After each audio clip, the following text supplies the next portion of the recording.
জীবনের প্রতি আশা যতটা কম করবেন জীবনটা ততটাই সুন্দর হবে। আমরা কিছু কিছু মানুষ আছি জীবন থেকে এত বেশি আমরা মানে আশা করে থাকি যে আমাদের আসলে তখন আশানুরূপ যদি কিছু না হয় তখন আমরা অনেকেই দুঃখ প্রকাশ করি, আসলে মনটা ভেঙে যায় এরকম আর কি। তো আসসালামু আলাইকুম, সবাই কেমন আছেন? আশা করছি ভালো আছেন। আমি আলহামদুলিল্লাহ এখন ভালো আছি। তো এই তো আজকে নিয়ে আসলাম দুপুরের সিম্পল রান্নাবান্না। তো দুপুর থেকে স্টার্ট করতে হয়, আসলে সকাল থেকে টাইমের সাথে আমি পারি না। তো এই তো আজকে আমাদের সবার প্রিয় জাতীয় মাছ ইলিশ মাছ নিয়ে আসলাম। তো এই তো ইলিশ মাছগুলো কথা বলতে বলতে ভালো করে মশলা মাখিয়ে নিয়েছি। এখন একটু বেশি করে তেল দিয়ে নিলাম, দিয়ে মাছগুলো ভালো করে একটু ভেজে নিব।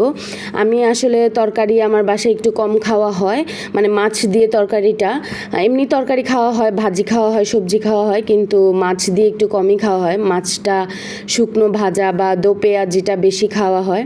তো আমি মাছগুলো ভালো করে ডিপ করে ভেজে নিচ্ছিলাম, তাহলে খেতে অনেক বেশি মজা লাগে, মুচমুচে হয়।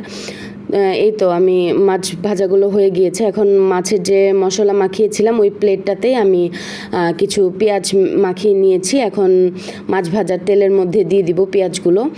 তো দো পেঁয়াজি মানে ইলিশ মাছের দো পেঁয়াজিটা এটা আমার অনেক বেশি পছন্দ।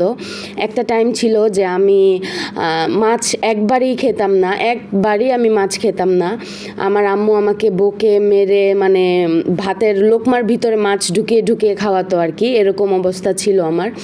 তো তাও আমি যদি টের পেয়ে যেতাম তাহলে আমি সেদিন আর ভাতই খেতাম না।